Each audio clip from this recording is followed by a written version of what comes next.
ধৰক এতিয়া আমাৰ ৰাইজে জুবিনক ইয়াত দিলে, আমিও আছো, মহিলা আছে, পুৰুষ আছে, খুব ৰাইজ আছে। মাটি কিমান আছে এতিয়া আমাৰ কোৱা মতে 10-12 বিঘা আছে বুলি কৈছে।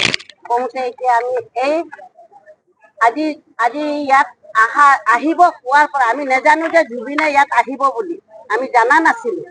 নাজানাতে আমি ক'ত যাই ক'ত এইটোতো চৰকাৰৰ কথা হয়নে, আমিতো নাজানো। যেতিয়া ইয়াত আহিব কোৱাৰ পৰা আমি যেনেকে মানে লাগি আছো। আমাৰ ভাত পানী নাই, ৰাতিপুৱা ওলাই আহো, আমি 4টা-5টাত ঘৰত যাওঁ, গাও পাও ধুই আকৌ আহো। এনেকে আমাৰ মহিলা অহা যোৱা কৰি আছে। কৰি থাকোতে পিছত আমি খাটাংকৈ আমি ক'ব পৰা নাছিলো যে ইয়াত থব বুলি। আৰু কিছুমান যোৰহাটত, গোলাঘাটত সেইবিলাক দেখা পাইছো নিব বুলি। আমি মানে খাটাংটো ধৰিব পৰা নাছিলো।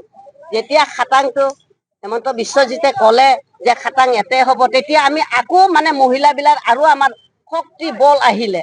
তেতিয়া আহোতে আমি ভাবিলো নাই, আমি এনেকে থাকিব নালাগে। আমি মহিলা ওলাই আহি পেলাই ৰাতিপুৱা ওলাইছো, গধূলিও ওলাইছো। আহি আমি অলপ চাফ চিকুণো কৰিছো, কোনোবাই ঝাৰু মাৰিছে, কোনোবাই মাটি কাটিছে, সেনেকে কৰি পেলাই আমি হেৰি কৰিলো। এতিয়া জুবিনে এইটো নহয় যে অসমৰ বাসী হয় আৰু অসমৰ ল'ৰা হয়। এতিয়া কিছুমানে জুবিন ছাৰ ক'ব পাৰে, কিন্তু আমাৰ হ'ল ল'ৰা, আমি ল'ৰা হেৰাইছো। এই ল'ৰাক আমি কেতিয়াও হেৰাব নিদিওঁ। তেখেতৰ আত্মা সুস্থ থাকিব। আৰু ইয়াত আমি মহিলাবিলাক এইটোও সিদ্ধান্ত লৈছো, তেওঁৰ নামত নাম কীৰ্তনো হ'ব, ছাতি ধূপো হৈ থাকিব। সেইকাৰণে আমি এইবিলাক আমি কৰিব বিচাৰিছো। আমাৰ মহিলাবিলাক চৰকাৰে অলপ যোগ দিবও লাগিব আমাক তাৰে মাজত।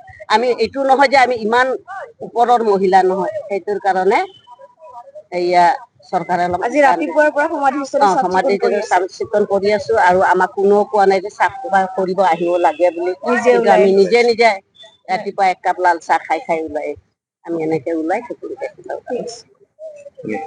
যিকোনো খবৰৰ বাবে যোগাযোগ কৰক 7099017330 লগতে 7099017110 নম্বৰত।